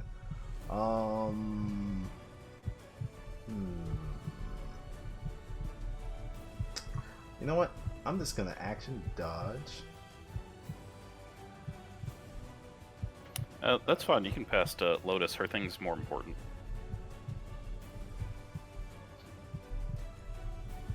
And bonus action. Can I do a scatter check on the King Man over here? Absolutely, and he is a humanoid.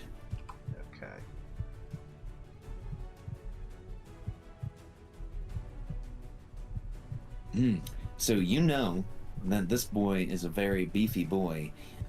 He's got over 200 hit points, and he does have dark vision up to 240 feet. Oh.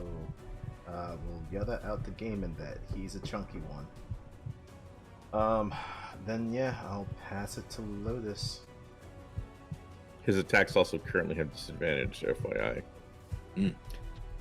Yes, he's also glowing like a half-lit cigarette. Mm-hmm. He Or full is. one. Till he blasts me in the face. That maybe you should stand next to people.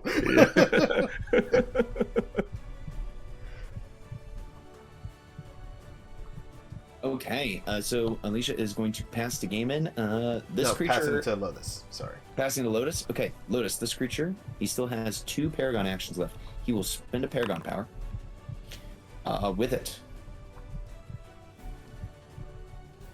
he is going to start firing off some Eldritch blasts. The range, of course, is the whole map. So at disadvantage, he's going to fire an Eldritch blast at the polar bear. He misses. He's like, damn. A nat heat. 1 is the only possible way for that to have missed. And then he Thank you fires so much. a second one because he is a 5th level caster. And yes, there are sound effects. Wait, hold on a second. I'm providing full cover. He can't see Kuma. That's Well- true. Yeah, I guess in this case, he is trying to look past you to fire Kuma. So let's say he was shooting at Gaiman. So Gaiman, that is an 18 to hit with his That Eldritch hits. Blast for 16 points of force damage. And I take all of it. Ugh. As you feel like you just got punched in the chest. Okay, and we are passing to Lodas. All right. I was say it's for counterspell, but I got a good clump of targets here. So yep. Yeah, and there's See, some up here Lewis will and open up it. here as well, just so you remember. All right. This guy here. Tell you what. Yeah, you did say we got the beefy guy here. So let's see game here. So, yeah, I think it's probably a good idea. We could probably soften up the big guy a little bit here. Maybe get a few of the other dudes on the other one. All right. So yep, you'll see Lotus will hold out her right hand. The sort of ethereal-looking grenade will appear in her hand. Doop. All right. Let's see where I might be able to get. Can't really see If completely. you drop it here, can you get the king and these guys? Ooh, yeah, that would work really well actually. Yeah, because I could probably get most of them here. All right. So yep. Now I can kind of center it on like the rampart there, so it'll probably get a good chunk of them. All right. So Lotus will sort of like pop the pin on the ethereal grenade, and y'all hear say, "Grenade out!"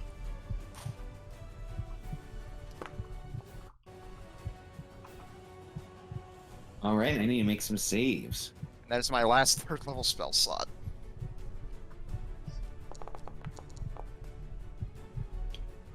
It should be noted that these guys all have Durgar resistance.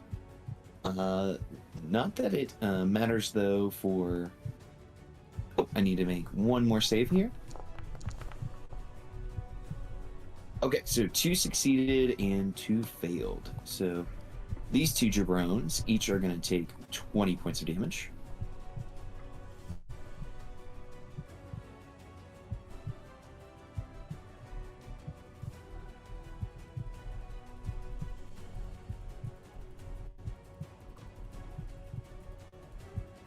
Really hurting them. Nice. And then the king is going to take 10 points of damage. and the wizard will take 10 points of damage. All right, go with the template. All right. All right. Don't like us being all clumped up like this, so I'll go ahead and take some movement here. 15. Here. Yep. All right, I'm going to bop over here. All right. And let's see here. Some of my bonus actions. Tell you what. I'm kind of curious here. Let me go ahead and do a scouter check on the cinematic here. Humanoid. And roll. Ooh, nice. Okay. Well, Dirth is not as bulky as his papa, which, much to his chagrin, he wishes he was more bulky. He's only got roughly 50 hit points. He has lots of dark vision, but oddly enough, your Spencer detects he also has true sight. All right, And this guy has a mind poisoning dagger because you get the feeling this is a mind master. all right, I'll quickly round that off to the rest of the party. And yep, I guess since I chucked the fireball, that'll give any of them the opportunity to steal. Yes, the wizard will steal. You know, I have a DM inspo. Can I spend that to steal instead? Yes, you can. All right, down to one left. Yeah, so Atlas will steal, and he will step forward a little bit, take the dodge action, Doge, and then bonus action, he will. No, why is my concentration broken? That's not right. Anyway. Yeah, go ahead. Anyway, so he is technically dodging. I don't know why he moved or stopped, but bonus action to activate the damage again on heat metal. So I will roll that.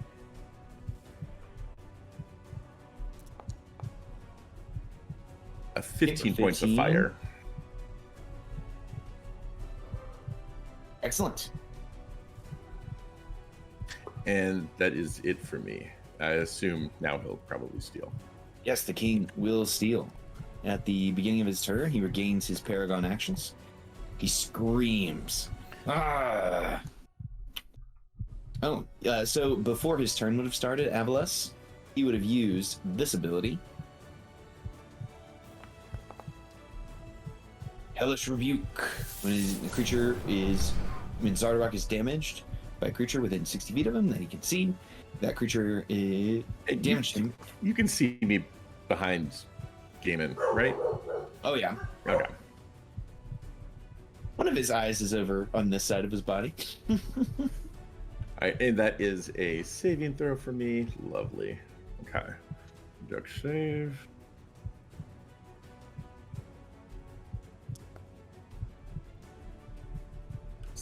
Oh, so close, and I don't have Faxpo. Oh, 20. but you could succeed at a cost. Ooh, God. You are resistant to fire. Oh, Do that's it. good. Yeah. Do it. Yeah. You know, it's not going to affect my con save. I still need to make a 10 with the half damage, so I'll just fail. Take 12 points of fire. Mm-hmm. Which is that the middle button? Which one is that? It should be the second one from the There we go. And concentration check, yes, please. right. Oh no, crap. Well, that sucks. That one you can succeed on cost. Yeah, that's what I needed. Yeah. Can I succeed at that cost? Yes, you can. And I here you hate to go. do it, but I'll do it. Oh, okay. Well, now they're straight attacks then because I'm dodging. But Absolutely. okay, perfect. So Have let me advantage on add attacks on you, concentration. Any back. attacks that hit and deal equal to your proficiency bonus. Wolf. Yeah, that's lovely. Mm-hmm. All right. Now that that has been settled, the king is up.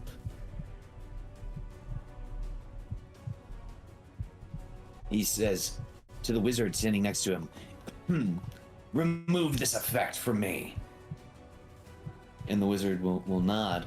So what he will do as his action, because he's already king-sized, he will cast a spell. He will cause himself to be blurry. So he casts the blur spell on himself as an action.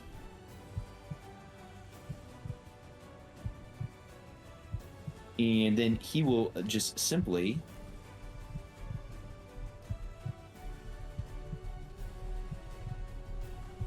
move closer towards the wizard.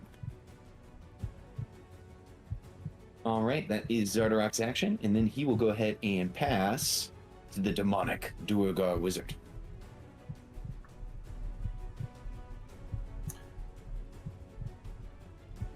All right, the demonic Duergar wizard will simply use his last use of this for the day and cast Dispel Magic upon Zardarok.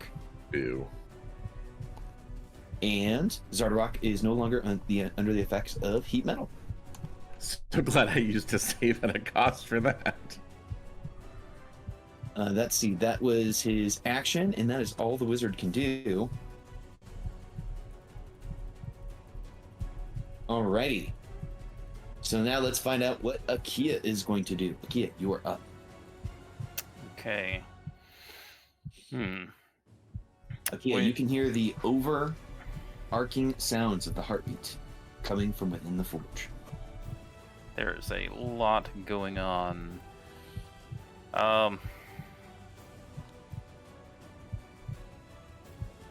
Yep. Yeah, it is. It is a bit like that. Going to...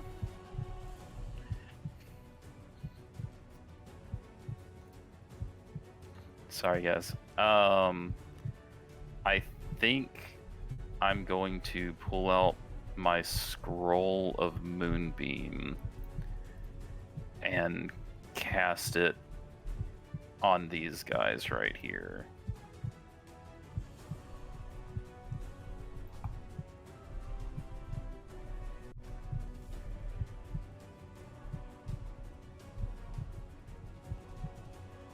Oh, I know what we need right now. We need configure ownership. We need to make Matthew also an owner. We got to give you the Moonbeam template actor. So now you should be able to move that Moonbeam I just put on the map there, Akia. All right, thank you. I've deleted that scroll from my inventory. My bonus action is going to be to command Kumakyu to attempt to break the king's concentration with a force blast. All right, he will have disadvantage on the attack because of blur.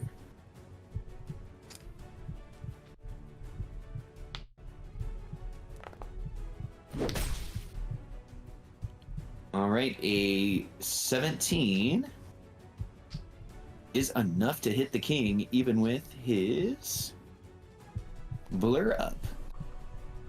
So he's going to take 7 points of force. He maintains concentration. The king did gain his reaction back. Let's see, is Kumakyu within 60 feet? They were right here when they fired. So maybe... Oh, Yes. they're within 60 feet. So he will use a Hellish Rebuke on Kumakyu.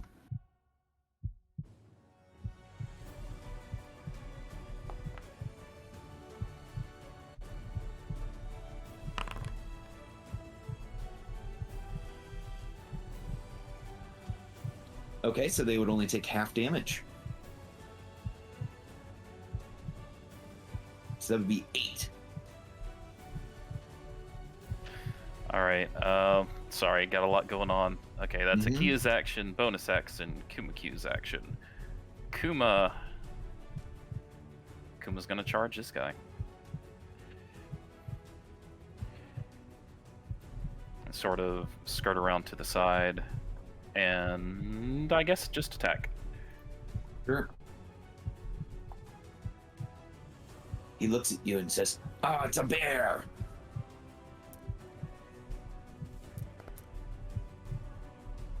Okay, the first two are hits. Screaming out in pain as the frozen claws dig into the creature's flesh.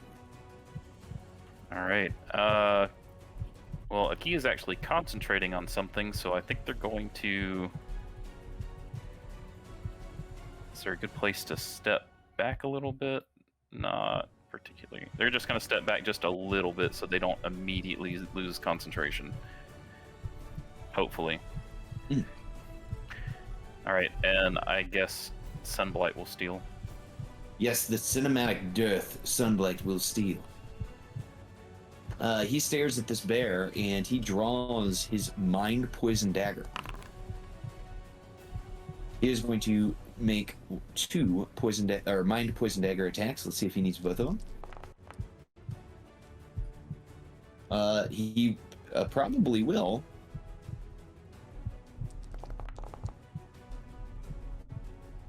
Okay, that first one, it is for 5 piercing, 8 psychic.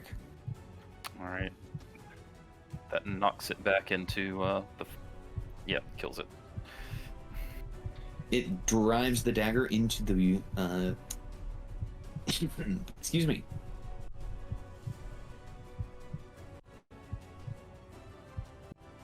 All right. The Dearth will say, "Father, I will unlock the gate so we can get back up." And begins to run this way. And that is Dearth's turn. Let's see here. Dearth will go ahead and pass to Gaiman. All right. Gaiman is going to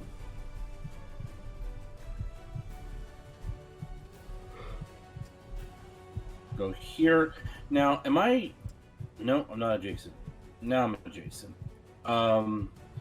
So what I would like to try and do, because I'm large and because of my Goliath build, I count as one size larger when it comes to Jesus. Grappling, throwing. Yeah. Well, no, I not necessarily grappling. Blah, blah, blah, blah. Little giant. Because one size larger will determine your carry capacity and the weight you can push, drag, or lift.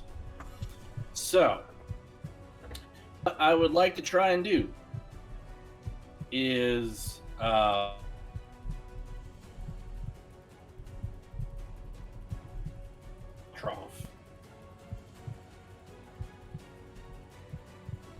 Okay. You want to try to get the king into the trough of lava. Yes, and I want to like try and drown him in the lava. All right. We will start with a grapple check. Okay. Sorry, the evil laughter like fucked with my throat when I was trying to do that. So Gaiman is cackling and laughing. I cannot do it because my throat's messed up right now. That's a grapple, so I'm raging, so that's an athletics check. Would that be an advantage? And so a straight roll because of his blur? Blur, or would I need to like believe, burn it? only affects attack rolls. So since it is not an attack roll, it's just advantage. Yeah, just attack rolls against him. No, So, use yeah. the necessary resources. Mhm. Okay. Okay, he will try to resist with acrobatics. All right, he only gets a 16, which is not enough. You have him grappled. So however, I mean, mechanically, I can just sort of like twist and put him in there, but it's going to be much cooler if I suplex him and like just throw him head first into the lava trough, and like, you know, hand on the back, his robe, and like foot on like the back of his head, and like forcing his head down into the lava. Excellent. So yeah, give me a another athletics check as you're trying to do a sumo wrestler check him into the lava. Okay, and that would again be an advantage. Yep. Because of rage. All right. No. Oh, okay. 21. Yep. And I was doing it against his AC here, so he moves forward, and you slam dunk his face into the lava. And let's see. He has not taken another Paragon action, so he has not gained his reaction back. So his face hits the lava, and it deals 3d10 fire damage to his face, taking 11 points of flame damage to his head.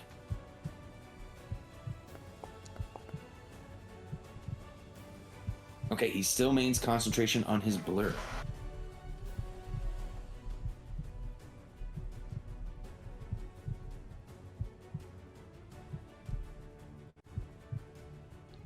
And Gaiman, is that it for you this round?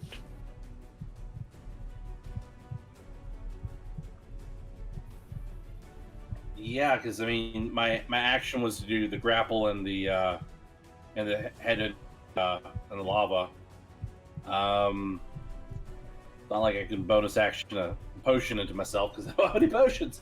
I will pass to. Is anyone on the team that hasn't gone yet at this point? I think everyone. All of your guys have. All right, I'll pass to that, guys. Okay, so some things are about to happen. We'll start with the undesirable assassin. The undesirable assassin. Gaiman, you notice he starts in the moonbeam, so he needs to make a con save. He fails his con save. Matthew, you should be able to roll the moonbeam freshie from the moonbeam sheet. Okay.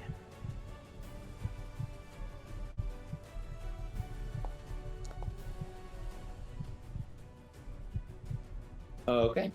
So this bad boy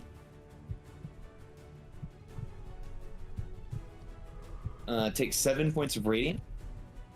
He steps out of the moonbeam. He's lost his ready action. And he actually targets this Duergar, and he shanks him in the back. But he misses. And the guy's like, "What are you doing?" And this guy, who I will now mark with a... Do I have the blue dot? I need the blue dot. Well, that's awkward. He misses, and he goes, "For the Grand Alpha!" And then a bunch of the other Duergar start yelling, "For the Grand Alpha!" as they start to try to attack each other, as it seems like the battle is now at a more nebulous result. It's now a civil war. Duergar Civil War. Yeah, which ones are marked? Because I was about to fireball this fucking spot when it came to my turn. So, Yeah, I was actually gonna double spell firebolt both of them, but not anymore. So this guy is now marked with a blue dot, showing that he has the insignia of the blue, of the Grand Alpha upon him. He passes to the enthusiastic Duergar Warden. The Duergar Warden begins to move this direction.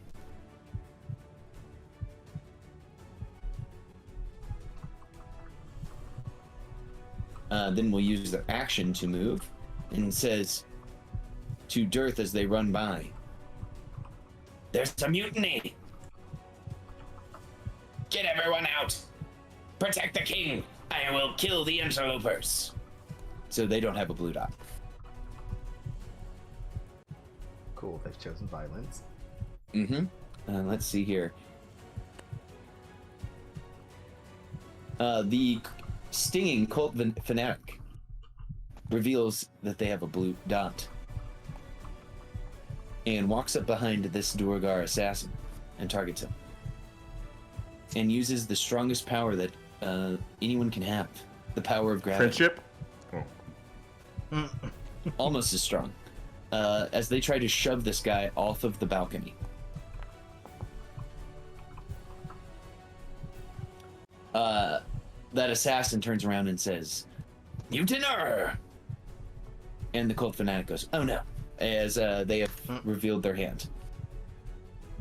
So I'm going to drop a few of these guys off the map as they become activated, so that it is not simply D&D by myself. So I'm going to take these two guys that are now fighting up here off the map. It would seem that the Grand Alpha has chosen her allies poorly. So we can't actually see up there because of the walls. Does it look like it's about half? It looks like it's 1 out of every 3. Okay. The Mind Master moves down, and the Mind Master moves over this way towards the wizard, and it reveals that it has a blue dot. And it tries to stab this creature twice. Oh no. Oh fuck. Oh yes. So this wizard dodges the first blow and then immediately takes a shit ton of damage. Let's see, that is 26. They dodge right into the second attack. Exactly. And there's gonna be a lot of people leaving the order here soon. Oh my gosh, I didn't realize it's 11:28. Does anyone need to leave right at game ending time? I know that I was a late boy today. Or can you guys stick around for a few more minutes? We can stick around for a few more minutes. At least, Okay. I mean, I'm assuming. I work in the morning, but a few more minutes isn't going to make a difference at this point. Okay, I gotcha. So this unblemished thug reveals that he has a blue dot. And is going to start attacking. Potentially getting themselves killed.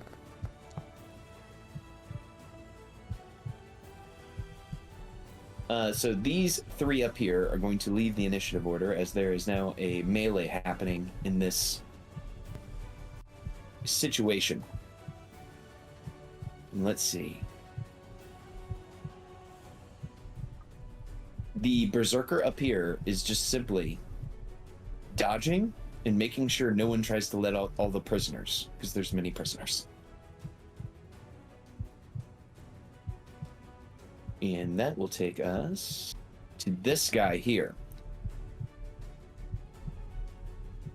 Okay, this berserker is in the aura of Alicia's. Oh no, Spirit Guardians.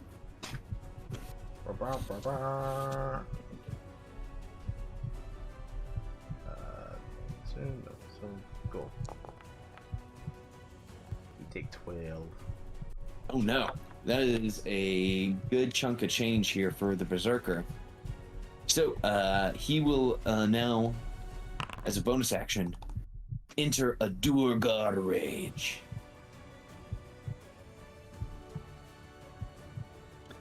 And he might not get the chance to attack again, so he just moves up towards Alicia, and he swings with Devil May Care. So this is going to be at advantage. It's going to be a straight roll because Warden Flare. Shine that light in his eyes. Okay, so it would have been a 13, and that misses. So he swings wildly, not able to gain purchase upon you. All right. As the grumpy Zoran is about to go, the Lord of the Duergar uses 2 Paragon actions to to unleash a forceful rebuke. So all creatures within 10 feet, so that would be Gaiman and this homie, need to make a strength saving throw DC 15.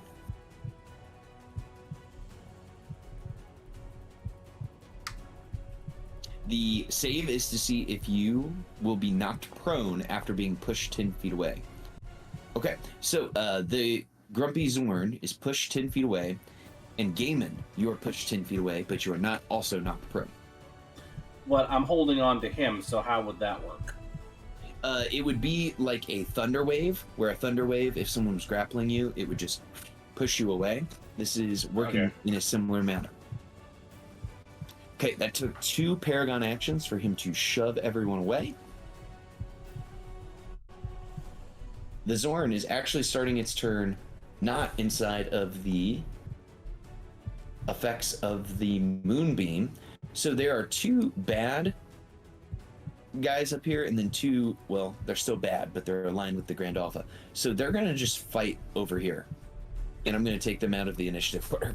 And or which direction am I pushed? Just away, or like in a particular direction, since you were describing it as a thunder wave? Like here, or is it like in a different direction? I rolled a random direction, so let's do. So I did 6. Okay. So from the top, you're taking 1, 2, 3, 4, 5, 6. We'll say that you got pushed not through the lava, but to the other side of the. Ooh. No, that's bad. Let's just say you got pushed 10 feet to the right. That was on your DM for not writing in a direction. Okay. Okay. It looks like everyone save for the lair action has gone. Okay. Not repeating lair actions.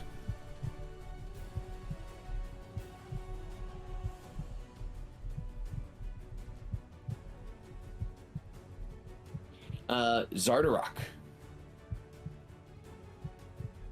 will do this as his lair action. He commands the volatile energies within the Chardalyn to explode, resulting in an explosion of blinding light. Points to a location within 120 feet that he can see, causing a piece of Chardalyn to shatter. Each creature within 20-foot radius must succeed on a dexterity saving throw or be blinded until the start of their next turn.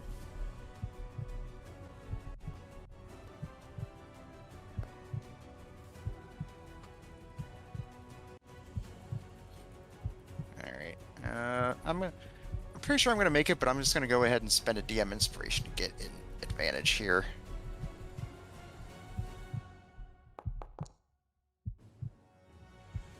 Ooh, glad I did. Mm-hmm. And I think Avalis and Akia would be in that area of effect as well. Yes. Where did it come from? Coming from the king, and you put Yeah. on you guys. From his lair action. Yes, of course. Sorry, what? Dex save. Dex save. Thank you.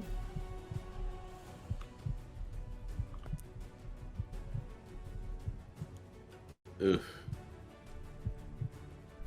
Okay, Avalis is going to be blind. And so is Akia.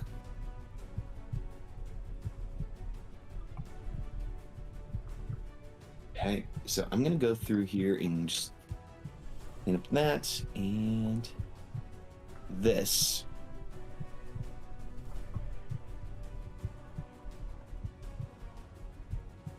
Okay, so going into round 3, do any of the player characters want to steal DM inspiration to steal? Otherwise, it looked like the last person to go was actually one of the bad guys, and they're going to pass it to the king. I would say if you guys don't want to, I'll go ahead and spend one of my other DM inspirations to grab it for us. Oh, and I guess I should put on the map so that we always know that it's there. The Vanspiration bot. Oh, Jesus, it's huge. Kind of hard to miss it at that size.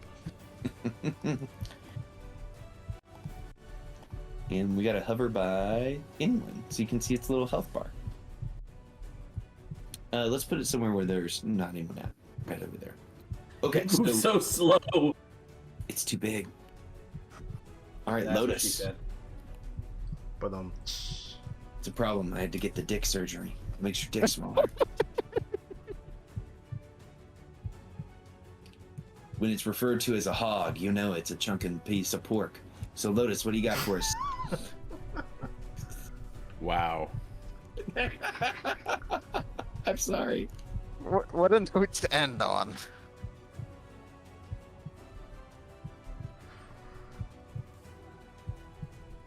So, Lotus, you can take the last turn here, and then you will decide who goes first in the next round of combat. All right. Just real quick. All right. Spin. All right. Went ahead and knocked off DM Inspiration. Got one left. All right. I'm gonna go ahead. Spend Sorcery Point. Twin Spell. Firebolt. Go ahead and roll first one. I'll throw at. Yeah. I'll throw at the wizard here, the one I'm targeting. Mm-hmm. Roll that.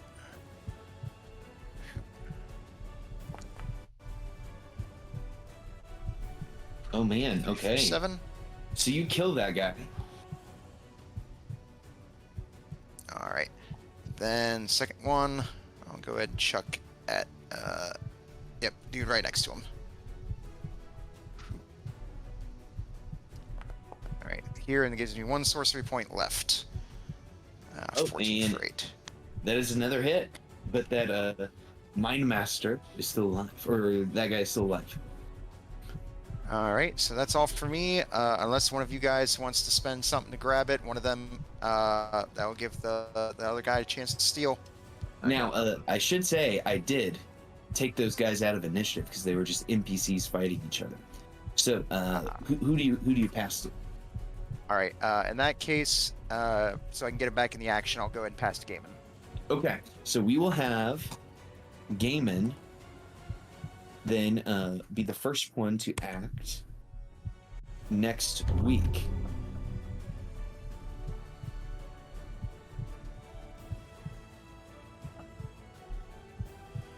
And let me pin that.